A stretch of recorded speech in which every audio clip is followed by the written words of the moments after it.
नमस्कार मित्रों, मैं हूं आपका दोस्त आयतन। आज इंस्पायर टू हिंदी से। अगर आपको याद होगा, पिछली वीडियो में मैंने बोला था कि मैं वो व्यक्ति हूं जो वो वीडियो बनाएगा जो वो बनाना चाहता है, और आज मुझे एक ऐसा टॉपिक मिल गया जिस पे मैं वीडियो बनाना चाहता हूं। यह है Xiaomi का Mi 11X लेटेस्ट स्मार्टफोन। बहुत ज्यादा हाइप है, बहुत सारे लोगों ने बोला बड़ा ही अच्छा, सुंदर, सस्ता, टिकाऊ स्मार्टफोन है। मैं पता क्या करता हूँ, जब भी मैं कोई वीडियो बनाने वाला हूँ उससे पहले मैं रिसर्च करता हूँ कि भाई कितने लोगों ने इस पर कितनी वीडियोज बनाई है, और भाई बंदा मतलब लाइक मार्केट में सीन क्या चल रहा है, क्योंकि देखना जरूरी होता है ना बाकी लोग क्या कर रहे हैं। तो जब मैंने देखा बाकी लोग क्या कर रहे हैं, भाई मुझे मुश्किल से एक दो वीडियो मिली जिसमें लोग एक्चुअली बता रहे कि इस फोन में गलतियां क्या क्या थी, खराबियां क्या क्या थी। मतलब अच्छा खासा चल रखा है यहाँ पे। आप समझ गए होंगे मैं क्या बात कर रहा हूँ। भाई पैसा हो तो क्या कुछ नहीं हो सकता है। और आज हम वही पैसे की कमी से हम ऐसी वीडियो बना रहे हैं। अरे भाई कोई देख रहा हो तो भाई थोड़ी एकदम पेटी यहाँ पे भेज देना। शुरुआत करते हैं Xiaomi Mi 11X की बढ़िया से तड़कते भड़कते सौंदर्य प्रदर्शन के साथ।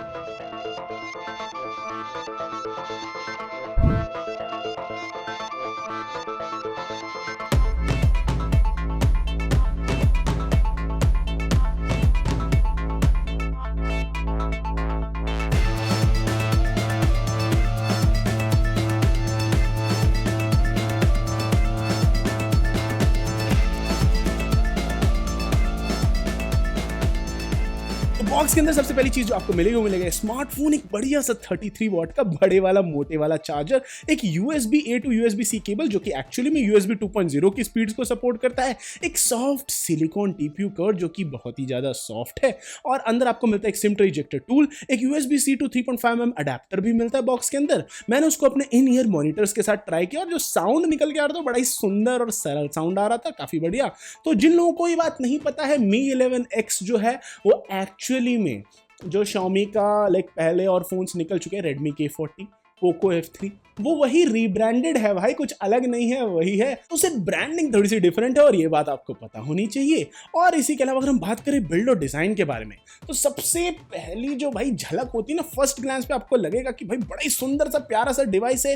थिकनेस इसकी 7.8 मिलीमीटर है, 196 ग्राम से वे करता है। उतना ज्यादा भारी भी नहीं पर उतना ज्यादा हल्का भी नहीं है। ये कॉर्निंग गोरिल्ला ग्लास 5 इसमें फ्रंट में दे रखा और बैक पे भी, पर जो फ्रेम है वो पॉलीकार्बोनेट फ्रेम है, थिन बेजल्स है, एकदम मस्त छोटा सा पंच होल स्टाइल का नॉच है बीच में, और ग्लास बैक जो इसकी काफी हद तक ग्लॉसी है। और कुछ इसके एक वेरिएंट इसका ऐसा है जिसपे स्मजेस और फिंगरप्रिंट्स बहुत जल्दी आ जाते हैं।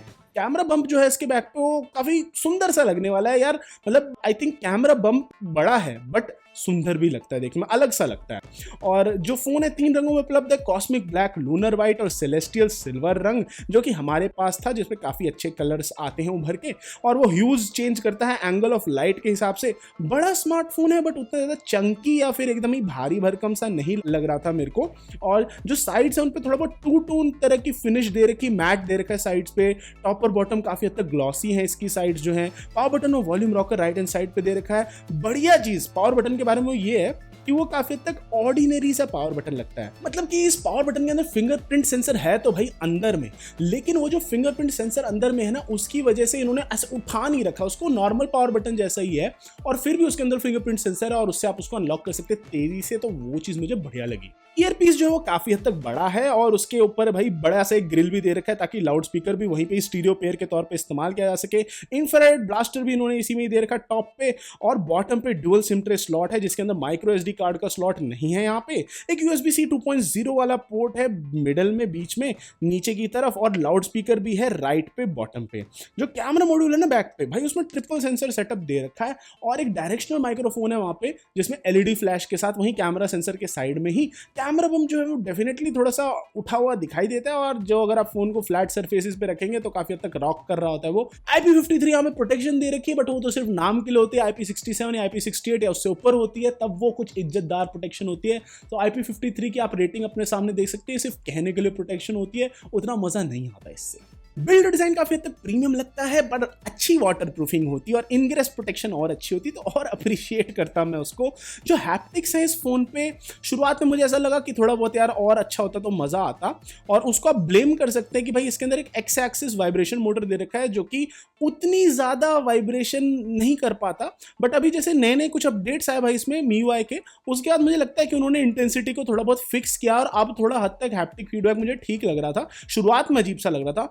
फोन जो है थोड़ा सा भाई स्लिपरी सा है, तो मैं हमेशा रिकमेंड करूंगा केस के साथ इसको चलाइए। सावधानी जो है वो दुर्घटना से भली है। और ये थोड़ा बहुत भाई अगर आप केस नहीं लगाओगे इसके साथ तो भाई थोड़ा बहुत इसको यूज करना भी थोड़ा कई बार मुश्किल सा लगेगा, क्योंकि इसका बम्प बहुत बड़ा सा है। कॉस्मिक ब्लैक जो इसका कलर वेरिएंट है वो एक्चुअली में ग्लॉसी कलर वेरिएंट है, तो मैं कहूंगा कि कॉस्मिक ब्लैक को दूर दूर तक अवॉइड करें जितना संभव हो। और जो इसका प्लास्टिक फ्रेम है साइड्स पे, उस पे स्क्रैचेस लग जाते हैं ज्यादा इस्तेमाल करने के बाद। ज्यादा इस्तेमाल करने पे तो हर चीज में स्क्रैचेस आ जाते हैं, तो ये बात ध्यान में रखिएगा। अब आइए बात करते हैं इसके डिस्प्ले के बारे में। 6.67 इंच की एमोलेड डिस्प्ले इस पे दे रखी है 2400 बाय 1800 रेजोल्यूशन के साथ। जो डिस्प्ले से मैक्सिमम रिफ्रेश रेट जाता है 120 हर्ट्ज तक, और ये सपोर्ट करता है एचडीआर को। बट कलर्स के मामले में थोड़ा सा लिमिटेड है, क्योंकि भैया इस पे 8 बिट पैनल है। बाय डिफॉल्ट जो डिस्प्ले पैनल है ना, उसमें सेटिंग्स इन्होंने ऐसी कर रखी है कि एकदम विविड और ओवर सैचुरेटेड रंग वो दिखाता है। एक ऑटो कलर मोड भी यहाँ पे दे रखा है, और उसमें फिर कलर स्कीम में क्या होता है कि जैसे एप्पल की ट्रू टोन डिस्प्ले होती है ना, वैसी तरीके से वो काम कर रहा होता है कि जैसे आपके आगे पीछे अगर ब्लू सी लाइट है, येलो सी लाइट है, उसके हिसाब से वो कलर्स को थोड़ा बहुत फिक्स कर रहा होगा रियल टाइम में, जैसे ट्रू टोन डिस्प्ले करती है। बट अगर आपको वो चीज़ ऑफ रखनी है आप ऑफ रख सकते हैं, बट मोस्ट ऑफ द लोगों को मैं कहूँगा ऑन ही रखो, थोड़ा ठीक ठाक आपका एक्सपीरियंस बना रहेगा। और इसी के अलावा इसके अंदर एक सैचुरेटेड मोड भी है जो भाई बाय डिफॉल्ट आपको एकदम बूस्टेड कलर्स दिखाता है। और एडवांस सेटिंग्स में अगर आप जाएंगे तो भाई साहब इतने ऑप्शंस देखेंगे। कलर गैमेट के ऑप्शंस यहाँ पे दे रखे sRGB से लेके P3 कलर गैमेट से लेके ओरिजिनल कलर गैमेट तक भी है। ओरिजिनल वाला ऑप्शन मुझे सबसे बेस्ट लगता है, क्योंकि वो कलर गैमेट को आइडेंटिफाई करता है कि कंटेंट के अंदर कलर गैमेट कैसा है, और उस हिसाब से वो ऑटोमेटिकली कंटेंट जो चल रहा होता है उसके हिसाब से वाइडेस्ट कलर गैमेट लगाता है, तो वो मुझे बढ़िया लगा। इसके अलावा आप चूज कर सकते हैं 60 हर्ट्ज या फिर 120 हर्ट्ज रिफ्रेश रेट्स के बीच में से। एक और फीचर इसमें दे रखा है MEMC फीचर, मोशन स्मूदनिंग वाला जो फीचर होता है वीडियोस में, बट वो वैसे नहीं काम कर रहा था जैसे कुछ अन्य फोन्स में काम करता है। और वैसे भी मैं रिकमेंड करता हूँ कि मोशन स्मूदनिंग वाले फीचर को डिसेबल रखो भाई। अगर किसी फिल्म को 24 FPS पे किसी ने शूट किया है तो कुछ सोच के ही शूट किया होगा, और उनके लॉजिक को प्लीज डिफाइन ना करें। और वो मोशन ब्लर जो आता है ना फिल्म्स में, वो चीज़ खत्म हो जाती है भाई। यहाँ पे भी भाई साहब आपके 24 FPS पे क्यों शूट कर रहे हैं? बिकॉज हमें फिल्म वाली लुक चाहिए भैया, हमें 60 FPS में जिटरी मोशन नहीं दिखाना है। और हाई फ्रेम रेट हमेशा बेटर नहीं होता, स्पेशली अगर आप मतलब ऐसा कुछ कंटेंट देख रहे हो। भाई कहने के लिए तो यहाँ पे 1300 निट्स की पीक ब्राइटनेस पॉसिबल है, बट अपनी टेस्टिंग में मैंने पाया कि सस्टेन्ड वो पीक ब्राइटनेस को नहीं रख पा रहा है। अगर आप गर्म वातावरण में हैं, जैसे कि यहाँ पे बहुत गर्मी हो रही है, ओ भाई साहब गर्मी, हाँ, तो ऐसी अगर आपके पास कहीं पे गर्म वातावरण है तो गर्म वातावरण में आप थक जाएंगे, और आप ये नोटिस करेंगे कि इसकी डिस्प्ले जो है वो बहुत ही तेजी से मतलब उसकी डिस्प्ले में वो होने लगेगा कि मतलब लाइक एक मैक्सिमम ब्राइटनेस तक वो जाएगा। डायरेक्ट सनलाइट में भी यूज करने लगोगे ना 15-20 मिनट, जैसे ही फोन गर्म होगा भाई साहब डिस्प्ले की जो मैक्सिमम ब्राइटनेस है वो बूम करते हुए नीचे गिरती हुई जाएगी, और जहां पे आपको सबसे ज्यादा जरूरत है मैक्स ब्राइटनेस की, वहीं पे आप उसको यूज नहीं कर पाएंगे। जो वीडियो टूल बॉक्स सेक्शन है वहां पे ऑप्शन मिलता है आपको वीडियोस में कॉन्टोर इंक्रीज करने का, ऑब्जेक्ट्स का। पर्सनली मैं सजेस्ट करूंगा इसको ऑफ रखिए, क्योंकि भैया ये ऑप्शन ना जो जैसी चीजें शूट होती है उनको ऐसा लगता है उस पर जबरदस्ती का एक HDR या स्ट्रक्चरल इफेक्ट डाल रहा है, तो इसको ऑफ रखे तो बढ़िया लगता है कंटेंट वॉच करने में। जो डिस्प्ले ब्राइटनेस है वो बढ़िया है, बट यार असली चैलेंज आता है जब आप बाहर होते हैं। मैं ये नहीं कह रहा कि डिस्प्ले ब्राइट इनफ नहीं है, बहुत ब्राइट और वाइब्रेंट डिस्प्ले है, बट जैसे ही डिवाइस काफी ज्यादा गर्म होगा ऑटोमेटिकली ब्राइटनेस में एक रिडक्शन आपको देखने को मिलेगा।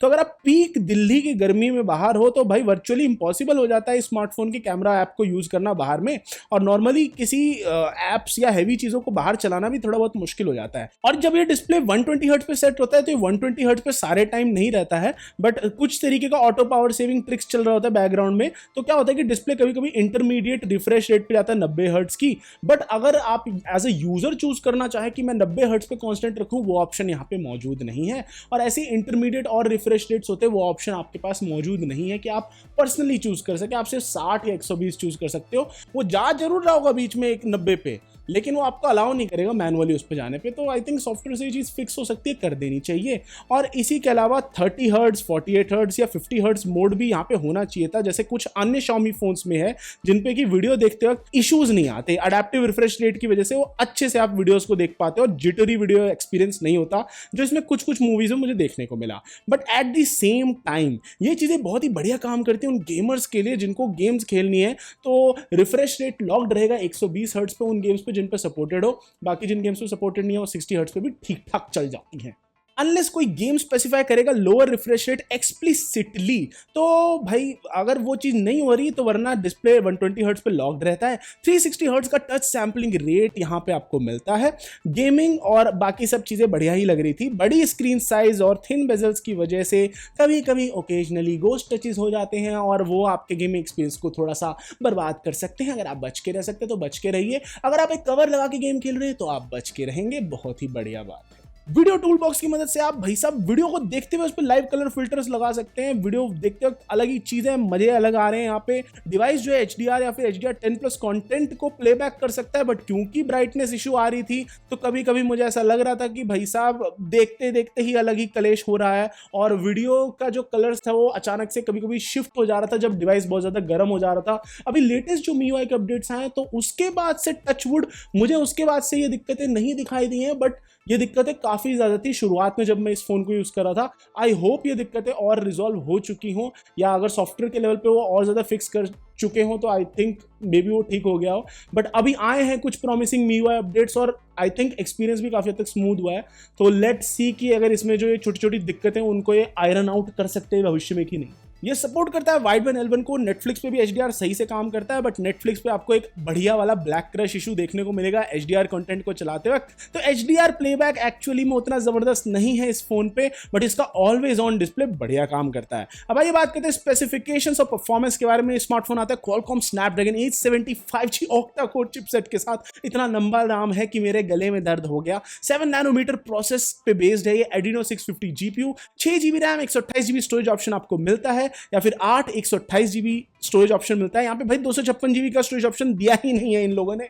और एक और खतरनाक बात यह है कि यहाँ पे आप माइक्रो SD कार्ड नहीं लगा सकते हैं, तो आप 128GB पे लिमिटेड हैं। तो मतलब ऑप्शन ही नहीं है। अगर आप चाह भी रहे होगे ना कि भाई ज्यादा स्टोरेज चाहिए, ऑप्शन ही नहीं है। उन्होंने बोला ना भाई तू नहीं खरीद सकता, तू गरीब आदमी है, तू Mi 11X चला, ये कहना चाह रहे हैं आपसे। और इसी के अलावा अन्य चीजों की और बात की जाए तो स्टोरेज जो है UFS 3.1 है। रीड राइट स्पीड जो बढ़िया थी, 800 से 900 MB/s तक और रीड स्पीड मिल रही थी, और 500 से 600 MB/s तक राइट स्पीड मिल रही थी। रैम इसके अंदर LPDDR5 है। डे टू डे रिस्पॉन्स और यूसेज काफी हद तक बढ़िया था एकदम, और बिल्कुल भी वैसा नहीं था जैसे सरकारी ऑफिस में होता है। काफी हद तक सही चल रहा था फोन, प्राइवेट कंपनी की तरह। और यहाँ पे आपको ऑप्शन नहीं मिल रहा है स्टोरेज एक्सपैंड करने का, तो कई लोगों को ये बात बहुत ज्यादा पुट ऑफ कर सकती है। इसी के अलावा अगर आप OnePlus 9R या फिर X60 Pro उन स्मार्टफोन्स को देखें तो उनके अंदर भी 870 चिपसेट है, और आई थिंक वो थोड़ा सा महंगे हैं इससे। तो इस मामले में ये स्मार्टफोन थोड़ा सा जीत जाता है कि ये सबसे सस्ता शायद से फोन है जो कि 870 के साथ आता है। रैम मैनेजमेंट काफी हद तक सही है, बट कुछ कुछ ऐप्स को किल कर देता है बैकग्राउंड में कभी कभी बैटरी को बचाने के लिए। और इसी के अलावा कुछ कुछ MIUI बग्स दिखाई देते हैं, कभी कभी ऐसे राक्षस की तरह अपना सर ऊपर उठा के आ जाते हैं और जब वो आते हैं तब बड़ा ही दुखद एक्सपीरियंस होता है। इवन जो ये लेटेस्ट MIUI का अपडेट आया था इससे जस्ट पहले तक जब मैं लाइव वॉलपेपर लगा रहा था तो फोन ऐसे लैग मार रहा था जैसे ऐसे लग रहा था कि 8-9 हज़ार वाला फोन ले रखा हो। तो वो बड़ी एकदम खेद दुर्घटना वाली बात हो जाती है कि लगता है कि यार इतना महंगा फोन है, रिव्यू यूनिट इतना बढ़िया हमने खर्च करके खरीदा हो और उसमें ऐसे कलेश हो रहा हो, तो ऐसे लगता है कि यहाँ थोड़ा दर्द सा होता है दिल में कि काश इस पर थोड़ी और MIUI में मेहनत की गई होती। बट जो लेटेस्ट अपडेट आया उसके बाद ये चीज़ काफ़ी हद तक फिक्स हो गई। बट आप ये सोचो जिसने डे 1 पे स्मार्टफोन खरीदा होगा उसने किस प्रॉमिस पे खरीदा होगा, और उसको तब से लेके अभी तक 2-3 महीने कितना दर्द झेलना पड़ा होगा। तो ये बात भी लाइक समझने वाली है। तो इससे एज ए कंज्यूमर आपको क्या सीखने को मिलता है? आपको ये सीखने को मिलता है कि कोई भी नई चीज़ आती है तो ऐसे जैसे आंख मूंद के बाय मत कर लेना, थोड़े दिन रुको, सबको चलाने दो, चीज़ को स्टेबल होने दो, उसके बाद ट्राइड एंड टेस्टेड माल खरीदो। आइए बात करते हैं गेमिंग के बारे में। ज़्यादातर गेम्स उससे बढ़िया चलती है क्योंकि 870 एक बढ़िया चिपसेट है अच्छे परफॉर्मेंस के साथ, पर जब ये गर्म होता है तो थोड़ा बहुत एक्सपीरियंस हल्का सा रून हो जाता है, बट फिर भी काफ़ी हद तक सही चलता है। जो गेम्स 120 हर्ट्ज पे चलती है उनके लिए एक्सपीरियंस काफ़ी हद तक ज़बरदस्त था। बट प्रॉब्लम ये है कि जैसे ही आप डिस्प्ले को टच करना बंद कर देंगे या उसके साथ खेलना बंद कर देंगे तो डिस्प्ले की रिफ्रेश रेट झटके से 60 हर्ट्ज पर डाउन चली जाती है, और कुछ कुछ गेम्स में फिर हल्का फुल्का स्टटर देखने को मिलेगा जब वो चीज़ होती है। बट कुछ कुछ गेम्स के अंदर स्टटर फ्री एक्सपीरियंस था जो बाय डिफॉल्ट 60 हर्ट्ज पे रन हो रही थी। जैसे कि गेम्स हैं ऐसी जैसे एसफल्ट वगैरह हो गई, भी वो बढ़िया चल रही थी एकदम मैक्सिमम सेटिंग्स पे भी, और डिमांडिंग टाइटल्स हो गए जैसे कि गेंशिन इंपैक्ट वगैरह वो भी बढ़िया चल रही थी हाईएस्ट सेटिंग्स पे। लेकिन दिल्ली में जैसे गर्मी ज़्यादा हो जाती है तो कभी कभी हल्के फुल्के इश्यूज आपको देखने को मिल सकते हैं। तो Xiaomi को भाई एक सॉफ्टवेयर अपडेट के साथ इन सब चीज़ों को फिक्स ज़रूर करना चाहिए, और अगर उनसे ये संभव नहीं है तो उन्हें खुले में बोल देना चाहिए कि भाई नहीं हो पाएगा, आप मत लो, ये भी संभव है। गेम टर्बो इसके अंदर है जो कि थोड़ा बहुत हेल्प करता है गेमिंग के दौरान, और ज़्यादातर गेम्स बढ़िया चलती हैं, और थर्मल थ्रॉटलिंग एज सच मुझे यहाँ पे देखने को नहीं मिली। और जो रिफ्रेश रेट वाला इशू था ना, जिसकी वजह से थोड़ा बहुत स्टटर वटर कभी कभी हो रहा था, तो वो चीज़ अगर हल्की सी फिक्स हो जाए तो जो वो छोटी मोटी चीजें, लाइक ऑलमोस्ट मैं कहूंगा 90% तक इस पे गेमिंग परफॉर्मेंस काफी हद तक बढ़िया है, बट वो जो छोटी छोटी चीजें कभी कभी आ जाती है, वो छोटी छोटी मगर मोटी बातें ऐसी हैं जो आपको दुखी कर सकती हैं। तो अगर आप उनसे बचना चाहते हैं तो मोस्ट प्रोबेबली Xiaomi के फोरम्स पे जाइए और स्पैम करिए कमेंट्स में कि ए भाई ठीक कर देना भाई। हाँ, तो जब ऐसा वो आपकी बात सुन लेते हैं और ठीक कर लेते हैं तो लेट्स होप कि गेमिंग एक्सपीरियंस और बढ़िया हो जाए। Right now for the time being most of the games इस पे मस्त चलती है। अब आइए बात करते हैं कैमरा के बारे में। जो मेन कैमरा सेंसर है इस पे 48 मेगापिक्सल का f1.8 सेंसर है, वही वाला जो कि Redmi Note 10 पे भी था। 0.8 माइक्रोमीटर पिक्सल साइज है यहाँ पे, फेस डिटेक्शन ऑटो फोकस को सपोर्ट करता है। 8 मेगापिक्सल का एक अल्ट्रा वाइड सेंसर है f2.2 अपर्चर के साथ, 119 डिग्री फील्ड ऑफ व्यू के साथ। एक 5 मेगापिक्सल का मैक्रो कैमरा सेंसर भी है f2.4 अपर्चर के साथ और 1.12 माइक्रोमीटर पिक्सल साइज के साथ। मेन सेंसर जो इस पे है 4K वीडियो शूट कर सकता है 30 FPS पे, स्लो मोशन वीडियोस शूट तो कर लेता है भाई 960 FPS पे 1080p पे, लेकिन आपको ये बात पता होनी चाहिए कि वो सब इंटरपोलेशन से हो रहा है। तो हमने देखो इस कौवे को पकड़ा, ये पार्क में जा रहा था उड़ते उड़ते, इसको भाई मैं और मेरे दोस्त ने ऐसे इसको कॉट इन द एक्शन भाई एकदम रेड हैंडेड उसको पकड़ लिया राजकुंद्रा की तरह, और हमने ये देखा कि वो कौवा जब उड़ रहा था और उसके पंख फड़फड़ा रहे थे तो एक्चुअली में वो रियल टाइम में 960 FPS नहीं कैप्चर हो रहा था, मोस्ट प्रोबेबली वो 120 FPS कैप्चर हो रहा था, जिसको बैकग्राउंड में सॉफ्टवेयर से मोस्ट प्रोबेबली ऑप्टिकल फ्लो की मदद से एक्स्ट्रा फ्रेम्स को कैलकुलेट करके दिखाया जा रहा था। तो उसके पंख बड़े अजीब से लग रहे थे देखने में वीडियो में। तो ऑल इन ऑल मैं ये कहना चाहता हूँ कि 120 FPS पे शूट करो तो ही ठीक ठाक इज्जतदार स्लो मोशन फुटेज आएगा। 960 FPS काफी हद तक एक गिमिक है।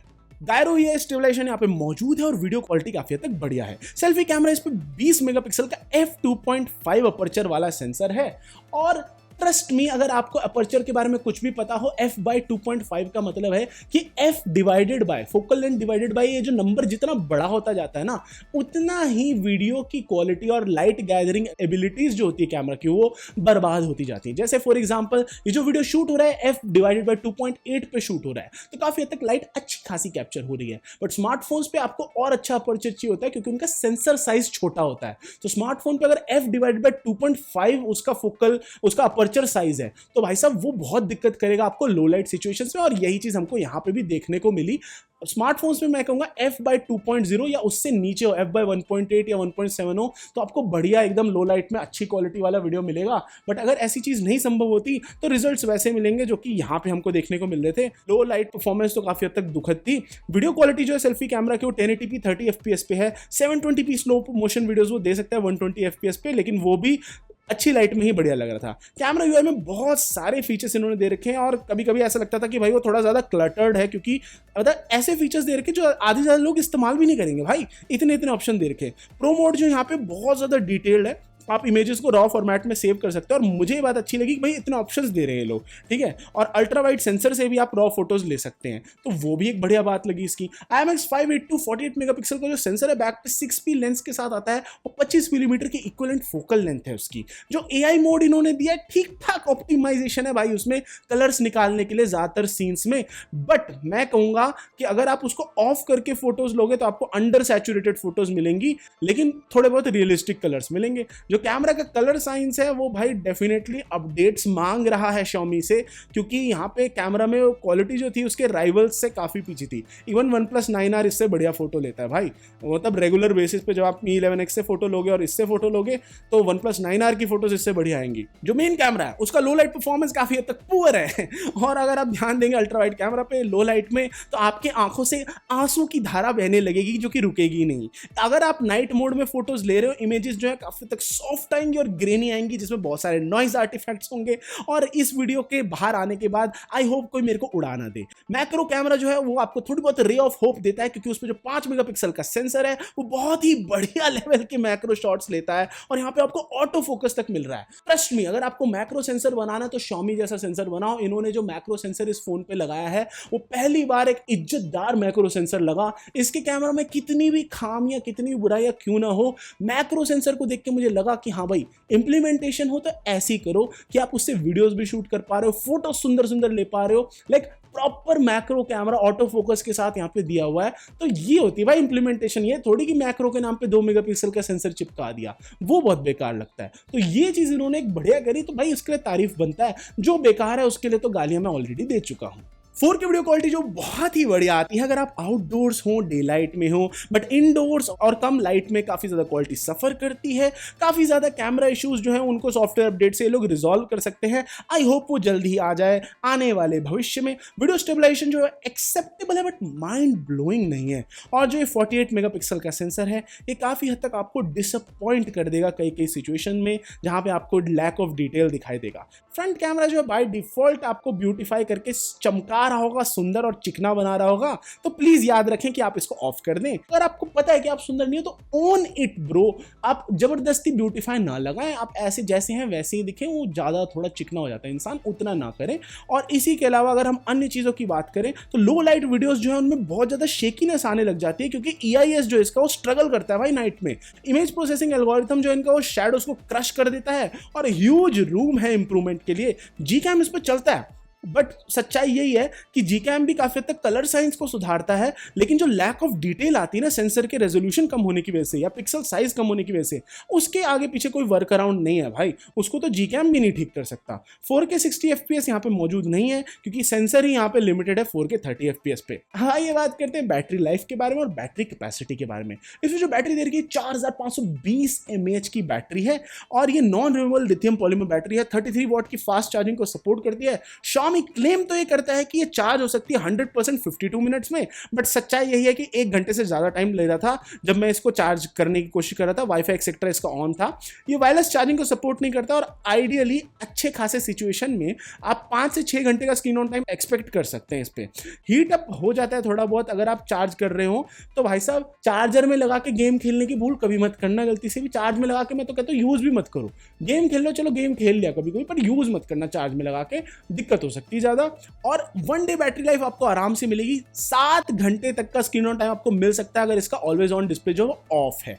अब आइए बात करते हैं उस ऐसी चीज के बारे में जिसकी वजह से स्मार्टफोन का एक्सपीरियंस सुंदर हो जाता है, जिसकी वजह से लोग फोरम्स पे आते हैं और चिल्लाते हैं oxygen OS is the best या फिर MIUI इज द बेस्ट। वो है सॉफ्टवेयर इसका, और इस पे जो आपको सॉफ्टवेयर मिलता है वो लेटेस्ट वर्जन मिलता है MIUI 12.5 का, और वो आता है Android 11 पे बेस्ड। ठीक है, अगर आप इस फोन को प्रॉपर्ली सेटअप करें तो आप एड्स को अवॉइड कर सकते हैं। काफी ज्यादा इश्यूज थे इनिशियली, बट उनको आधे ज्यादा को इन्होंने सॉल्व कर दिया MIUI 12.5 अपडेट के साथ, और बहुत सारी चीजें बहुत ज्यादा स्मूथ हो चुकी हैं। कुछ ब्लोटवेयर एप्लीकेशंस प्री इंस्टॉल्ड हैं यहाँ पे, बट ज्यादातर एप्स जो हैं उनको आप हटा भी सकते हो, और इसमें अभी एड्स या स्पैमी नोटिफिकेशन अब तक तो मुझे दिखाई नहीं दी। Xiaomi ने भाई प्रॉमिस किया था कि एक ऑप्शन आएगा कि आप सिस्टम एप्स को इंस्टॉल कर सकें भविष्य में, बट वो ऑप्शन अब तक आया नहीं है। और भाई साहब बहुत सारी जगहों पे मुझे ऐसा लगा कि ये जो नया MIUI 12.5 वाला अपडेट है, MIUI 12 का जो अपडेट है, इन्होंने डायरेक्ट रिप ऑफ करा है iOS से। मतलब लाइक भाई चोरी कर रहे हैं, खुले में चोरी कर रहे हैं, कोई शर्म ही नहीं है। और इस पॉइंट पे आ चुके हैं कि भाई बढ़िया लगता है,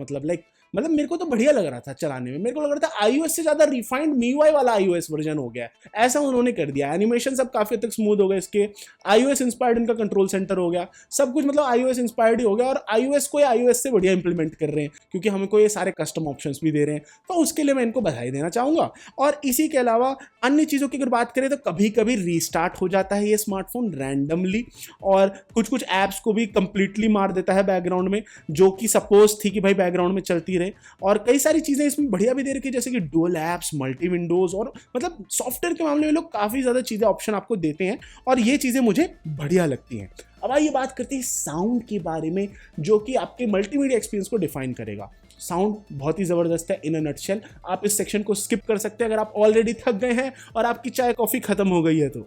One eternity later. हाँ, तो जो लोग अपने स्नैक्स दोबारा से भर के ले आए हैं और चाय कॉफी दोबारा रिफिल कर चुके हैं उनके लिए आगे बढ़ते हैं। यह आता है पेयर ऑफ स्टीरियो स्पीकर्स के साथ और 3.5mm जैक यहाँ पे आपको नहीं मिलता है। हाई रेजोल्यूशन 24 बिट 192 किलोहर्ट्ज के ऑडियो को सपोर्ट करता है। डॉल्बी एटमॉस ऑडियो को सपोर्ट करता है, बट जो टॉप स्पीकर है ना वो उतना ज्यादा लाउड नहीं था और बेस काफी हद तक अच्छी है इसमें। ओवरऑल साउंड जो काफी हद तक बैलेंस्ड आ रहा था। मैक्सिमम वॉल्यूम उतना ज्यादा जॉ ड्रॉपिंग नहीं है जैसे कि मान लो Asus ROG Phone 5 में था, बट काफी हद तक बढ़िया है normal day to day usage के लिए। जब मैं बात करूं वायर्ड ऑडियो के बारे में, तो जो अंदर आपको type C to 3.5mm jack adapter वाला मिल रहा है, तो वो उसको अगर अच्छे हेडफोन के साथ लगाओ ना तो काफी हद तक बढ़िया HD ऑडियो आता है इसमें से और मुझे पर्सनली काफी पसंद आया। अगर हम बात करें कनेक्टिविटी के बारे में तो सपोर्ट करता है डुअल वोल्टी को, डुअल बैंड वाईफाई को सपोर्ट करता है। ये जो स्मार्टफोन है सपोर्ट करता है वॉइस ओवर वाईफाई को, वाईफाई 6 को, ब्लूटूथ 5.1 को, A2DP और लो एनर्जी ब्लूटूथ को भी सपोर्ट करता है। NFC इसमें नहीं है बट GPS काफी हद तक एक्यूरेट है। Navic का भी सपोर्ट है GPS में। इंफ्रारेड पोर्ट इसमें दे रखा है जिसकी मदद से आप अपने अप्लायंसेस को कंट्रोल कर पाएंगे और ये फीचर काफी हद तक हैंडी आता है कहीं कहीं ऐसी सिचुएशन में जैसे कि हमारे जिम में हो जाता है कि हमारे जिम वाले ने भैया ने, करण भैया आपकी जय हो, आपने रिमोट घुमा दिया है और उसकी वजह से हमें रोज सुबह इंतजार करना पड़ता है उस एक व्यक्ति का जिसके पास Xiaomi का स्मार्टफोन है और वो रोज सुबह आके फिर हमारे जिम में आके एम्पलीफायर को ऑन करता है और तब जाके हम गाने सुन पाते हैं और वर्कआउट कर पाते हैं। बहुत ही दुखद हाल हो गया है। तो अगर आप ऐसे व्यक्ति हैं जिसका Xiaomi का फोन है तो आप इस सिचुएशन में बच जाएंगे क्योंकि उसमें इंफ्रारेड सेंसर होता है इनके आधे से ज्यादा फोन्स में, जिसकी वजह से आप अपने basic in day to day appliances को कंट्रोल कर पाएंगे। तो वो एक बहुत ही अप्रिशिएटेड और मैं कहूँगा अंडर अप्रिशिएटेड फीचर है। वो एक ऐसा फीचर है जिसको बहुत लोग यूज करेंगे बट उनको याद नहीं होगा कि ये चीज ने उनको कैसे हेल्प किया है। इसके अंदर कोई FM रेडियो वगैरह नहीं दे रखा है। USB पोर्ट जो है बॉटम पे USB 2.0 वाला पोर्ट है, तो मैक्सिमम ट्रांसफर स्पीड्स काफी हद तक लिमिटेड है। यहाँ पे सपोर्ट है USB OTG का। इसके अंदर ऑलमोस्ट ऑल तरह के सेंसर इन्होंने दे रखे हैं इन जनरल और सपोर्ट है ऑलमोस्ट हर चीज के लिए। प्रॉक्सिमिटी सेंसर जो है ना भाई उसमें एक बड़े वाला इशू है। प्रॉक्सिमिटी सेंसर गायरोस्कोप बेस्ड है तो वो इस बात पे डिपेंड कर रहा है कि आप फोन उठाएं, कान पे लगाएं तो वो मूवमेंट ट्रैक कर रहा होता है। अब मान लो भाई ये मूवमेंट कोई अलग तरीके से कर रहा हो, जैसे आप मेरी समझ सकते हैं कि आप किसी अजीब सी सिचुएशन में फंसे हो जहां पर अजीब तरीके से मूवमेंट कर रहे हो, तो अगर आप ऐसा कर रहे होंगे तो आपको दिक्कत हो सकती है और आप ये नोटिस करेंगे कि ये फोन में वो जो गायरोस्कोप बेस्ड ये प्रॉक्सिमिटी सेंसर वाला काम है वो ट्रिगर ही नहीं हुआ। और वो ट्रिगर ही नहीं होगा तो फोन की स्क्रीन कभी ब्लैक जा रही होगी, कभी नॉर्मल आ रही होगी। यानी कॉल्स के दौरान आपको चाहिए होता है ना कि फोन की स्क्रीन शट ऑफ हो जाए और कान पे सही से लग जाए। अगर अचानक बार बार एक्टिव होती रहेगी फोन की स्क्रीन कॉल के दौरान तो कितना अजीब सा लगेगा। और कई बार ऐसा हुआ कि आप फोन ऐसे नीचे कर रहे होंगे और आपको चाहिए ना कि फोन वापस आ जाए, जान आ जाए उसमें, डिस्प्ले ऑन हो जाए, वो भी नहीं ऑन हो क्योंकि वो मूवमेंट ही नहीं ट्रिगर हुआ। तो ये बहुत ही दुखद सिचुएशन है और ये हो जाता था कभी कभी और काफी बुरा लगता था जब ये होता था। तब ये सपोर्ट करता है 4G+ यानी कि कैरियर एग्रीगेशन को, तो आपको बहुत ही बढ़िया स्पीड्स मिलती हैं। काफी कम 5G बैंड्स का सपोर्ट है भाई, मतलब सिर्फ 2 5G बैंड का सपोर्ट दिया। 5G कहने के लिए 5G है ये, और वैसे तो अभी 5G रोल्ड आउट भी नहीं है इंडिया में, तो इतनी बड़ी प्रॉब्लम नहीं होनी चाहिए। और नेटवर्क रिसेप्शन काफी हद तक बढ़िया थी।